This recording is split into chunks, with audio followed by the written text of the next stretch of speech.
তো লাউ চিংড়ি আজ আমি করছি লতি চিংড়ি। তো লতিগুলোকে সেদ্ধ করে নেওয়াও যায়, আবার কাঁচা অবস্থাতেও দেওয়া যায়। তো আমি আজকে সেদ্ধ করে নিয়েছি।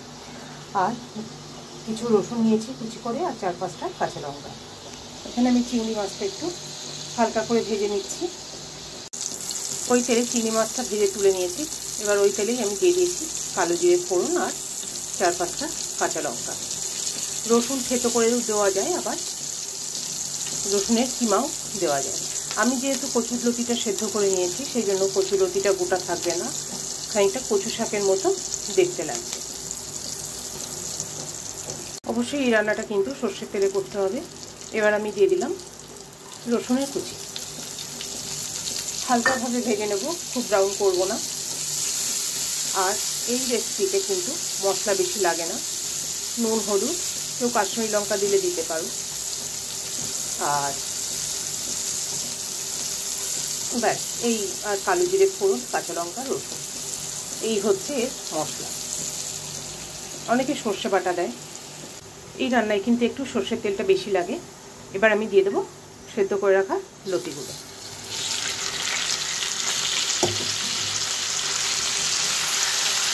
লতিগুলোতে এবার একটু হলুদ দিয়ে দেবো, দিয়ে হালকা করে ভেজে নেব। যেহেতু সেদ্ধ আছে, খুব বেশি ক্ষণ রান্না করতে সময় লাগবে না। আর দেবো লবণ, লবণ আর হলুদ দিয়ে ভালো করে নাড়াচাড়া করে গ্যাসের ফ্লেমটা বাড়িয়ে দিয়েছি, ভাজা ভাজা করে নেব।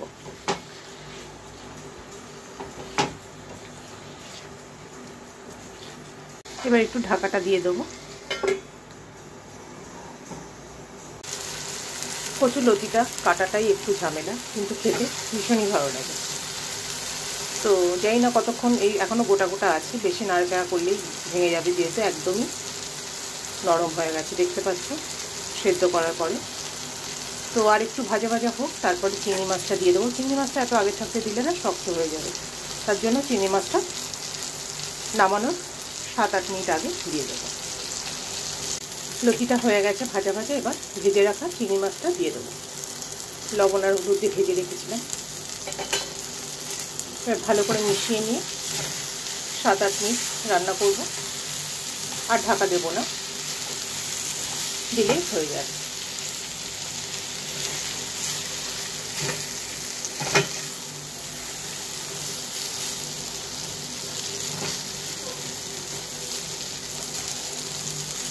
চিংড়ি মাছ যদি না দেওয়া হয়, শুধু রসুন দিয়েও করা যায়। এইসব রান্নাগুলো আমার মায়ের থেকে শেখা, কোনোদিন হাতে করে করিনি। বিয়ের পরেই দেখতাম মাকে, যখন মা রান্না করতো আমার খুব ভালো লাগতো দেখতে, তো সেইভাবেই দেখে দেখে শেখা।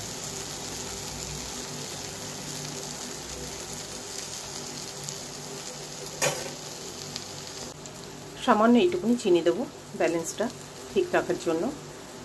আর কেউ যদি চাও তো চিনিটা অ্যাভয়েড করতেও পারো।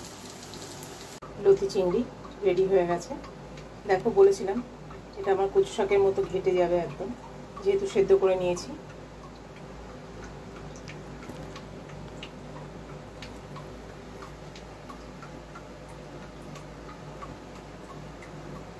কেমন হয়েছে জানিও, গরম ভাতের সাথে কিন্তু খুব ভালো লাগবে, দুর্দান্ত যাবে।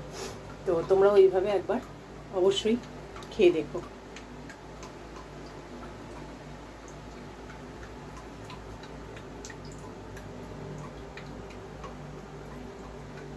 আমার মতো যদি সেদ্ধ করতে না চাও কচুর লতি, এমনিও কড়াইতে কালো জিরে কাঁচা লঙ্কা ফোড়ন দিয়ে লতিগুলোকে ছেড়ে দেবে, তারপরে ঢাকা দিয়ে রান্না করবে, নরম হয়ে যাবে। আমি ওইভাবেই করি। আজকে কি মনে হলো যে একটুখানি ওইভাবে করি সেদ্ধ করে, তো সেই জন্য সেদ্ধ করে আজকে একটু করলাম।